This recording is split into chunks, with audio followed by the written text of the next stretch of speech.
Major funding for this program is made possible by grants from HSH Nordbank New York branch and First American Title Insurance Company of New York, Perfect Building Maintenance, Greenberg Traurig LP, the Moynihan Group.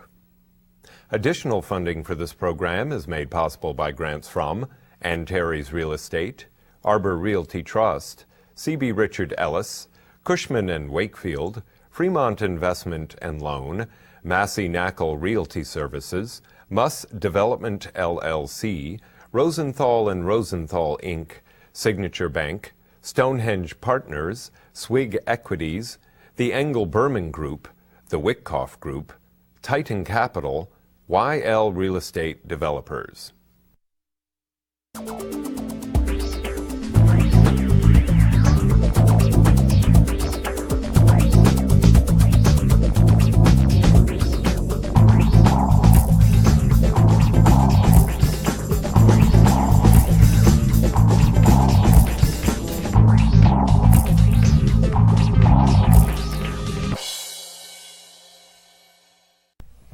Welcome to the Stoller Report. My name is Michael Stoller. The commercial office business is doing great. The times haven't been as good as this since the 80s. But I don't know everything about this. That's why I put together the guys who really, the gurus, the Apollos of the world, the titans of this industry. I have Bruce Mosler today, President and CEO of Cushman Wakefield, Steve Siegel, Global Chairman of Global Brokerage Resources at C.B. Richard Ellis, and Jim Kuhn, President of Newmark Knight Frank. So, Jimmy, prior to the show, you were saying you haven't seen this type of activity, the rents and everything, since 1981. What happened in 1981? Well, 81 was a great year if you were an owner. We were coming out of the worst recession in New York City history. Vacancy rates were slim. We were at the beginning of an inflationary spike. Prime was 22%. There was no capital, and you could buy buildings in those days for $45 or $50 a foot, and the rents were on an upward spiral from $7.50 to $20. Rents went up every day. There were no work letters, but it was a different kind of market than it is today. I don't think it was as healthy a financial market as we saw in the 90s and even more so today. But what kind of market are we at today? We're talking about rents $175 for prime locations. We're talking about rents on C buildings, mid-block. People were asking $40. A year and a half ago, they maybe were $20. Why is this happening, Bruce? I think it's a classic case of undersupply, Michael, and demand is still very, very strong. Year over year, last year there were 10 leases done at over $100 a foot. This year, end of this year, over 40 leases done. We're in a very good place, and there's such more and more capital being allocated to real estate every day. I think it's an extraordinary time. So it's great to be a broker? It's great to be in real estate. Oh, it's not great to be a broker? Maybe it's bad for a tenant. I mean, how many tenants can afford to pay all these rents, Mr. Siegel? Well, I have a strong feeling about that. I think that, first of all, we rank in the bottom half of the top 25 cities in terms of average rent in this world. Second of all, when law firms were billing for their senior partners $410 an hour, they were paying whatever rents they were paying. And those rents were still in place when they were billing $810 an hour for their senior partners. So they didn't go to the landlords and say, you know, we're making a lot more money, can we pay you a little more rent? So now they're going to maybe make a little less profit, but I suspect somewhere along the line they'll figure out a way to pass along that cost in their hourly rates. But you know, I think that the tenants can afford to pay these rents, and they'll still be very profitable. But you know, rents go up. Everybody has leases that are subject to real estate tax escalations, and if a building is traded, the real estate taxes go up? In many cases? They'll go up because their bottom lines go up. You no longer have a reassessment on sale price. Right. But I think there's also a problem in any euphoric market. When you talk about tenants that can afford to pay, the corporate tenants that have the profits today can afford to pay it. But there's a victim in this, and that's the nonprofit industry. And the nonprofit industry doesn't necessarily benefit in this kind of climate when the federal government is cutting back programs, even while corporate profits are up. So as a result, you have universities that are trying to expand, and they're competing in a very volatile upward price market. You have hospitals that are under attack because of various costs and issues. Construction costs are going up. So I think there is a dark cloud to some extent over the industries that can't afford to pass on the rent. So where do these industries go? If I could just piggyback on something that Jimmy said, I think that we have a real issue not just with nonprofits but with healthcare in this country, and I think we have to look at a way to incentivize landlords who are willing to house nonprofits and the healthcare industry. But didn't we do that a number of years ago with Larry Silverstein downtown? It was one building. That was one building. And at that time, the rents were cheap enough that it didn't matter as much. Yeah, they were still much lower. And don't forget, the nonprofits are not just under attack directly from rents.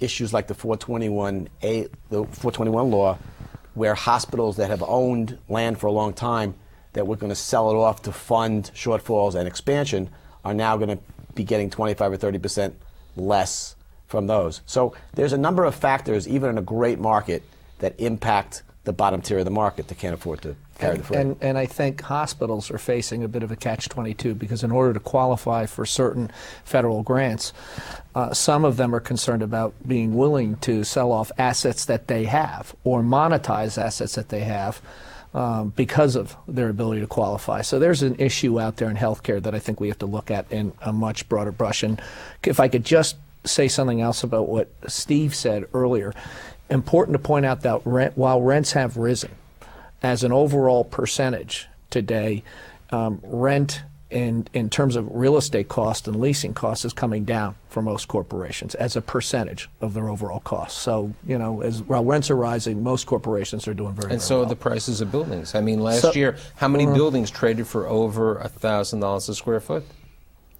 How many besides selling $1,000 a square foot, buildings were selling at 3 caps? I mean, they didn't make sense. You can't replace it. No, it's not only replacement cost. It doesn't make sense. I mean, Fred Gould said last month that real estate is now like the stock market. It's being traded. It's a primary asset. It's a primary asset, okay? And people are buying buildings, and you're selling buildings, Jim, and they're selling buildings based on the future values. Am I correct? Well, you're partly correct. I think when this cycle started, you had the plethora of capital out there, and they were buying in anticipation of a rent spike. Now, this has happened a number of times over generations, and sometimes they're right, sometimes they're wrong. It so happens that halfway through this period, rents did start to spike because there was a pent-up demand, as Bruce spoke about. Construction costs have gotten way out of hand. You can't even find a concrete guy to build a building today, and so as a result, can't get the concrete now we're getting this spike that's because of the pent-up demand and the lack of construction. So the fact that now people are paying $1,000 a foot, it's a simple underwriting based on rents that their expectations are $100 a foot. But it's based on that expectation. When buildings are trading, and we know that, I don't want to mention the specific buildings, in Midtown where they're trading on basically saying 9 years from now, the rents are going to go up for the retail. And I think that from $75 that I'm getting for my space in Herald Square, I'm going to get $650. So I'm going to buy this building. But you're looking at a few transactions where the numbers are locked in, and you're looking at an isolated incident. For the most part, 666. Well, let's look at 666. 666. First of all, 666 is an anomaly. People talk about what he paid per foot. You have to cut it down. You have to carve out the retail space, because when you're getting space, $500 a foot, two separate $5,000 a foot. They have turned down offers of north of $600 a foot for the retail space. If you take $600 million for the retail space, for argument, and you deduct it from the $1.8 billion that they paid, it's $1.2 billion. It suddenly brings down the cost of that building to under $800 a foot. Right, and what about the signage? 75% of that building rolling in the next 7 years. And the signage is locked in for a long-term lease to Citigroup. But it's signage income. That turns out to be a terrific deal. And deals that, first of all, people are taking lower internal rates of returns in their requirements. In parts of their asset evaluation, they can take something that papers out at 10 or 11% instead of 17 to 20% on an IRR. So if you buy something at 3 to 5 going in, and you can roll it over in 6 to 7 years, and you put on a residual value that makes some sense, and you could come out with a double-digit internal rate of return for many of your investors, your CalSTRS of the world and others, it's a very solid investment. You're still outperforming your investment in the stock market when you look at it from that perspective, Stephen. Well, I'm not going to comment on second. 666. But What's happened is you had a paradigm shift with the securitization of real estate. It used to be that companies put a percentage of their pension funds in what they called blue chip stocks. You got a dividend, you hope the market went up over time, and you were happy getting your 6-7%. But what happened is when you securitized debt and securitized equity in the REIT markets, and you made them large enough for liquidity purposes, you now have an instance where the institutions have replaced the risk of the stock market with the underlying fundamentals of real estate with a dividend coupon that's now matching what it used to be for the stock market. So I think that now real estate has now become a safer play, and your risk-reward basis and your returns always have to have the risk premium built in. Right, but Michael, real estate currently outperforms the S&P 500, the stock market, both on a short, mid, and long-term basis, and those are the facts. I think the numbers speak for themselves. You just throw out last. You can't take 1 year. No, you don't. 13 years. I'm talking 1, 3, or 5. Are we talking about cycles? Cycles change. I still remember sitting with you guys right after 9/11 in a restaurant at 11 o'clock at night doing this type of show, and we were talking that downtown we couldn't rent. Everybody, the world changes, guys. But I think if you go back to the tape of that show, we told you it would come back. We felt the city would recover. That was an unknown moment in time. Nobody knew how we would react to a terrorist attack. That was an extraordinary event. It was an extraordinary event. A new and horrific event that we had to see the resiliency of this city. Seeing it, plus the city has changed. The fundamentals have changed. I'm sick of hearing cycles. I really am. The quality of life in this city has changed, and that lasts 20 years, not 3 to 5 years or whatever.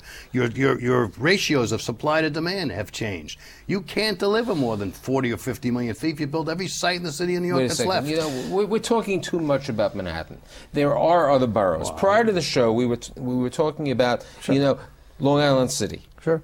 Okay, Jim. Your opinion on Long Island City. Tishman has this major project. The United Nations Federal Credit Union just opened up this building, which Bruce has the brokerage, I believe, his firm, for 50% of the building. They were offering $42 a square foot for a brand new building, large floor plates. You know, with REAP incentives, you're down to $26. Where can you get a brand new building for $26, Jim? With great subway. I think you got Iowa. I think you have to focus. You have to focus on at what we know point, what you're going to say. At what point corporations believe that because of their shareholders, they need to examine the benefits of Jersey City, the benefits of Long Island City, and the benefits of Brooklyn. But don't forget, when you're dealing with Jersey City, which to me is still the biggest threat, notwithstanding Long Island City and Brooklyn, because the benefits that are offered in New Jersey, especially the payroll taxes. If an investment bank moves to Jersey City, they can build a building almost based on the cost of the payroll tax savings. I do want to throw out a couple of red flags. I mean, Steve talked about that he doesn't like to talk about cycles. And I think he's somewhat correct that cycles are different. But what concerns me is we've locked ourselves into the thoughts that we're in a low interest rate environment forever. We have a federal deficit that's being eaten up constantly by the healthcare and Social Security industry. And that makes up 9% of GDP today. And I think that there's always a risk that if we don't keep an eye on the federal deficit, that interest rates may get out of control. And once you put in an interest rate premium to the whole equation, I think it will keep the costs down to some extent of a possible purchase. You also have the possibility in New York City that the combination of a different political climate, because we're very spoiled, we have a great mayor now, very pro-business, who's done great things for the city. With the exception of the 421As. But that was somewhat justified in the borough of Manhattan, but not in the other boroughs. But getting back to my point, and you have a potential underfunded pension problem in New York City, and you couple that eating away at 80% of the real estate tax increases, as far as the budget purposes, that you have to watch that aspect of New York City. Today we're healthy, but if we take our eye off the ball on some of these macroeconomic issues, I think that we could run into some problems. Yeah, but there are lots of mitigating factors, Jimmy, that I think can affect a marketplace, not just New York City. On the whole, I think we have to look at the basics. We had a 4.4% overall vacancy rents are driving up. We're undersupplied as against the current demand in the marketplace. Most businesses are seeing record profits. And I think that at some point you are going to see some of the boroughs profit by that. Now, whether it's Long Island City or Brooklyn or perhaps you're already seeing the boroughs Jersey, profit by the residential. The residential, but not the commercial. Well, they because have, but there's Steve, still we're options here that are affordable in spite of the high Wait a second. rents. You just said before we have we have 3 office buildings in Midtown Plant. Okay, we have 42nd Street and 8th Avenue. We have 54th Street and 8th Avenue. And then we have 6th Avenue next to the museum. So you have only 3 office buildings with the exception of Hudson Yards, correct? There's also but Hudson Yards is 10 years out. No, you can't look that. I don't agree with that. You know, we're working very Commercially? closely with the city. You potentially could have a first building up in 2013. That's about when I 6 would years assume. now. You also have Okay. a potential project going up in the Madison Square Garden area. You have Brookfield. You have a potential 25 million feet between 7th Avenue and the river in the Penn Plaza area. So you have product. However, all that Delivered product is future going to be product. $100 a foot. and it'll be delivered over 10 years. Yes, correct. Over Right, 10 but you know, years. when Mitch Hirsch has been on the show from Matt Calley, he says they can build a building in Jersey Jersey City for much less cost than New York. Correct. Substantially. Concrete, you just said you can't get concrete. How can they build it so Jersey much cheaper? City building would cost today, if they built one new, we're able to get the supplies necessary, $46 a square foot. Yep. And you're in Jersey City. Law firms aren't going to Jersey City. Your insurance brokerage firms aren't going to Jersey City. Your investment bankers who are producing revenue aren't going to Jersey What are they City. going to Their Greenwich? operations, no, they're staying here. But wait, People working in Greenwich, Manhattan. Greenwich is getting $100 a foot. Certain buildings in Greenwich. That's correct. It wouldn't be such a bad thing to have a few million feet from time to time Absolutely. loosen up the stockpile of office space, because I don't think anybody really wants to get to a point where there's no space and corporations have no options. It's not good for the brokers. It's not good for the tenants. It's not good for the city. So I think that to the extent that Brooklyn or Long Island City or Jersey City can put a product on the market and attract tenants, even if they're not the large law firms or investment banks, who's nothing gonna wrong move- with that. so who's Well, gonna here's move what'll to happen. Atlantic You'll Yards? have some operation centers that will leave. People The will remaining split some ones that operations haven't. at some point when the cost keeps rising. You That's- also will that's have what some will of these drive it. buildings that Jimmy has mentioned that will be developed that will be $100 a foot. No ifs, ands, or buts, because the cost of construction and the land will make the building $1,000 a foot to bring. While some tenants will move to that $100 space, they'll vacate buildings that may be delivered at $60, $70, or $80. So there'll be some softening from that perspective. Where tenants go out and what they leave will be. I would also tell you that Brooklyn is become a real place to be. And I think that as downtown Brooklyn develops, and Metrotech has been there for a while, I think that it's going to become an environment that will attract nonprofits. You ask where they're going to go. I think that there's nothing wrong with a 10 or 20 or 30,000 foot nonprofit who can't pay the freight in Manhattan going to Brooklyn. It has great transportation. It has great arts, Absolutely. great amenities, great restaurants. But no one's answering my Long Island City question. Why isn't anybody moving to Long Island City? Well, first of all, Brooklyn has 2.5 million people. I'm trying to give you the answer. Long Island City will be successful at some point, but I think that, as Steve said, as long as there are other options available, you have to understand where is the labor market coming from and where the jobs coming from, where the people coming from. So in Brooklyn, they have a built-in labor force. And what do you Long see happen? Island City's success will be limited to its transportation hubs. Brooklyn has a wonderful transportation infrastructure. And what about equal Lower to Manhattan? I mean, everybody laughed at Larry. Everybody laughed. Larry had the last laugh. Larry is has the the answer last- to that. Low Larry Manhattan's was in absolutely boom right times, to and hold there's out. product that will be delivered the next 2 buildings in this $70 range, not 100 plus, but brand new product, state-of-the-art buildings that will be delivered in 2011, 2012, more likely, at the $70 range. So And at there's alternatives there. $70, there's still going to be a significant disparity between rents in Midtown. In new buildings in Midtown, and even older buildings. And older buildings in Midtown. So, Well, don't forget, downtown was not a neighborhood 10 years ago. Today, there's a fine line between Tribeca and the financial district in terms of young people coming out of New York, coming into New York. They don't want to live in the Upper East Side. They don't want to live in the Upper West Side. They want to live in the Lower East Side. They want to live in the financial district because it's cool. And I think that the downtown market will benefit going forward. because of that ambiance? You know, just before we jump off the cliff, I do think that Long Island City has some advantages. And I think clearly transportationally that's one of the big challenges. On the flip side, new product, big floor plates at the right price. With the current rate of, I think, space that's being taken up in Midtown, there's product that will go. You know, investors from around the world are buying in New York City, in Manhattan. I haven't seen any of them really buy anything in Brooklyn, anything major. I haven't seen anything. You're talking commercial investment? Commercial. I'm talking commercial investment. There's nothing been sold in Brooklyn of substance that I know of. You know, there are certain buildings that were available. I haven't seen that happening in Jersey City.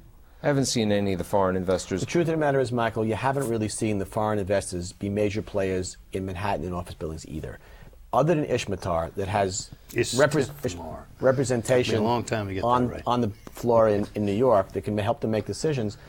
In this kind of market where you get no due diligence time, you've where had a fair amount of foreign you have to make fast decisions, where you have to compete, I don't think that they're an impact player anyway.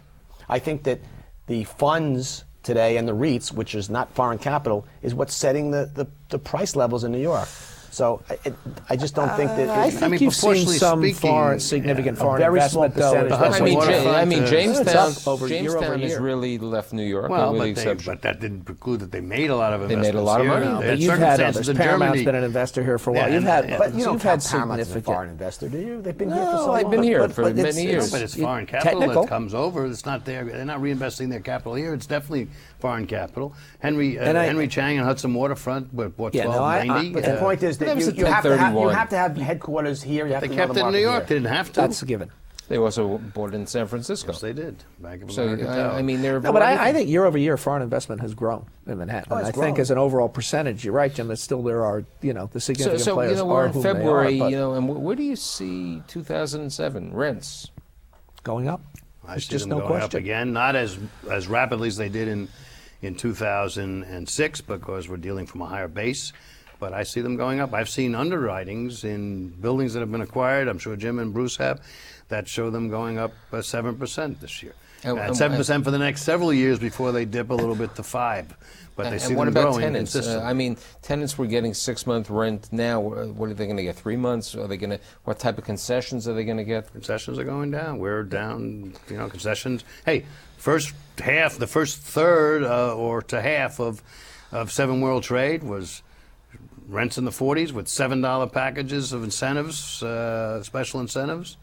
This second half is no incentives, and all the rents are in the 50s and 60s already. But there's still lower Manhattan incentives.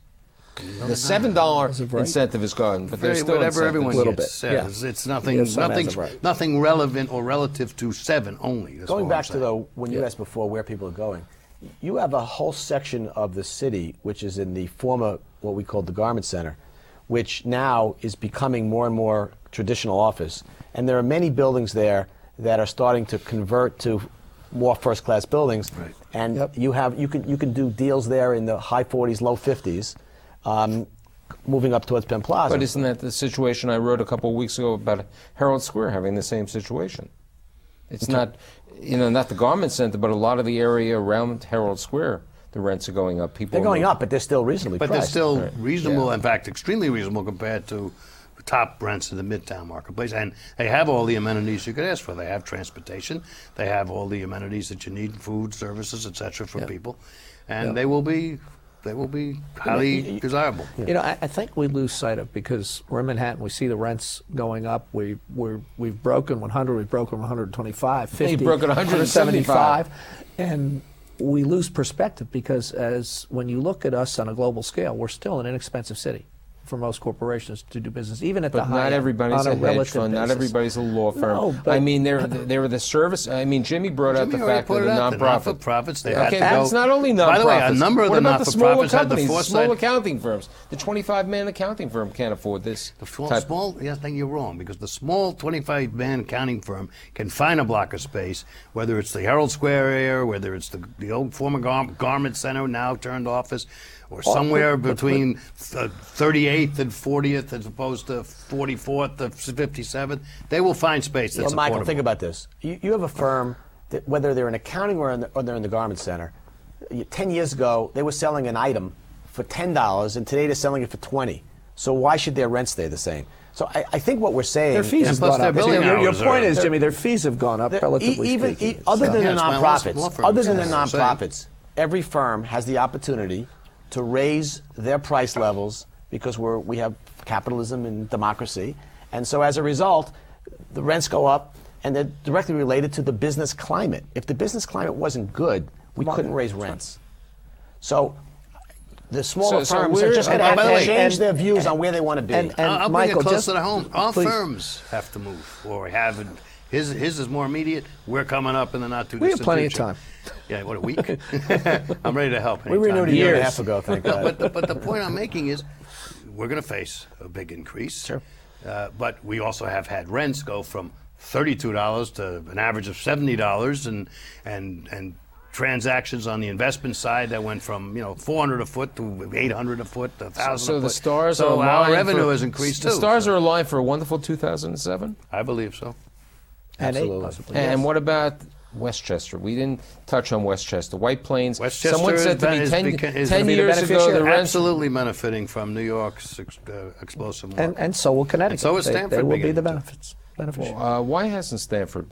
Stanford has begun to again. But I mean, am Jim told- brought up. You said prior to the show about Stanford. You had some comments. Well, about it. it's historically a smaller tenant market, a floor, 2 floor. You've had exceptions, UBS and others, but When you have 400 million feet and you lose 1 million feet or you gain 1 million feet, it doesn't make an impact. Right. But in markets like Stanford, they're very small markets, like Portland, Oregon. I mean, basically, they're good, solid markets, but the problem Stanford has had over its lifetime is when they feel like the market is so good they could add 5 million feet at one time, and there's not that demand. Yeah.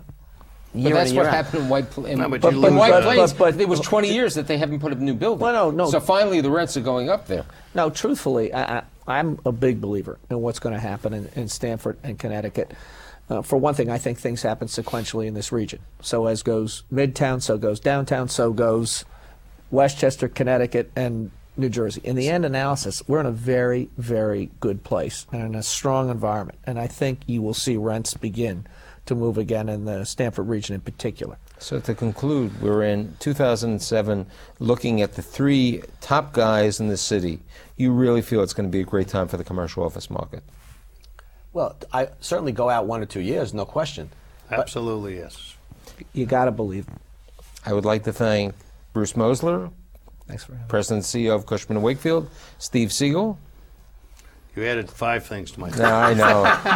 If I had a card that long, I No, would put it in my pocket. Emperor, Proprietor, PJ Clark, Global Chairman, Brokerage Resources, CP Richard Ellis, Thanks. who takes over everybody. Not everybody. No. We're going to finish with him. Not everybody. Jim Yes. Kuhn, with the now in the gaming business in Bethlehem, Pennsylvania. Yes, congratulations. Right, congratulations on that. Yeah, nice who is job. president of Newmark Knight Frank. I'd like to thank you and see you next week. Great, thank you. Thanks for having us.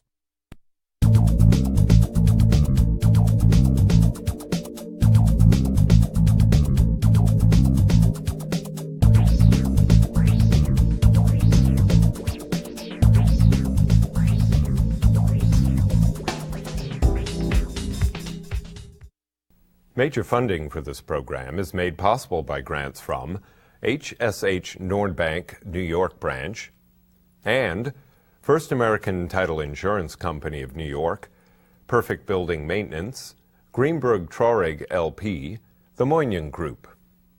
Additional funding for this program is made possible by grants from Antares Real Estate, Arbor Realty Trust, C.B. Richard Ellis, Cushman Wakefield, Fremont Investment and Loan, Massey Knackle Realty Services, Muss Development LLC, Rosenthal and Rosenthal Inc., Signature Bank, Stonehenge Partners, Swig Equities, the Engel Berman Group, the Wickoff Group, Titan Capital, YL Real Estate Developers.